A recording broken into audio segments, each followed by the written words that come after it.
میں سوچتا تھا یہ صحابہ دڑا دڑ اس طرح کیوں خرچ کرتے ہیں؟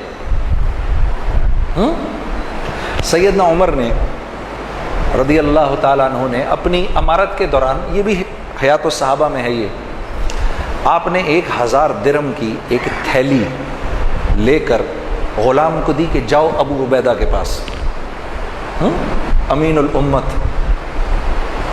ہمیں تو سارے ہی صحابہ پیارے ہیں، پتہ نہیں کیوں میں جب ان کا نام لیتا ہوں میرے دل میں ان کے لیے بڑی محبت ہے، ابو عبیدہ بن جراح کے لیے۔ ان کی زندگی پڑھنا ضرور، کیا انسان تھے یہ، اپنے ان کے انتقال وقت کی زندگی پڑھنا تمہیں پتہ چلے گا ابو عبیدہ بن جراح رضی اللہ تعالیٰ عنہ کیا صحابی تھے۔ جا کے دو ان کو، اور تم کونے میں بیٹھ جانا، ذرا دیکھنا ابو عبیدہ کیا کرتے ہیں اس کے ساتھ۔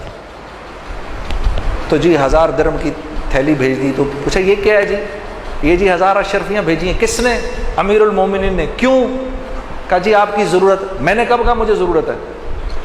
یہ امیر المومنین مجھے کیوں مشکل میں ڈالتے ہیں؟ یوں کر کے پوری تھیلی یوں کر کے کھولی، اس کی وہ بنائی، اپنی جوتی گانٹ رہے تھے اس وقت، اپنی جوتی گانٹ رہے تھے، وہ ساری اس کی پوٹلیاں بنا کے باندی کو بلایا، یہ اس کو دو، یہ اس کو دو، یہ باندھ کے سب اڑا کر اپنی جوتی گانٹنی شروع کر دی۔ غلام نے واپس جا کر کہا امیر المومنین آپ کے 1000 درہم کا، 1000 اشرفیوں کا یہ حشر ہوا ہے۔ ہاں، زبان سے نکلا اللہ اکبر، اللہ تیرا شکر ہے، کیسے لوگوں پہ تو نے مجھے امیر بنایا ہے۔ پھر 1000 درہم کی تھیلی اٹھائی اور کہا لے جاؤ اب یہ معاذ بن جبل کے پاس جاؤ اور دیکھنا وہاں کیا ہوتا ہے۔ یہ حضرات گرامی علماء کرام، ان کا جھنڈا کل ہوگا معاذ بن جبل رضی اللہ تعالیٰ عنہ کے ہاتھ میں، اور یہ حضرات ان کے پیچھے ہوں گے انشاءاللہ۔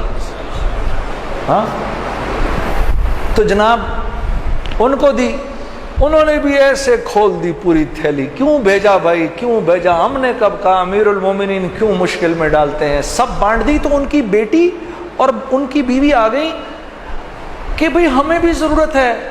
کہا اچھا تو پہلے بتانا تھا، یوں تھیلی پھینکی، یہ رکھ لو اس میں جو کچھ بھی ہے، تو 2 اشرفیاں نکلیں اس میں سے۔ غلام واپس گیا، کیا ہوا؟ کہا جی یہ ہوا۔ کہا اللہ تیرا شکر ہے، تو نے ایسوں پہ مجھے امیر بنایا۔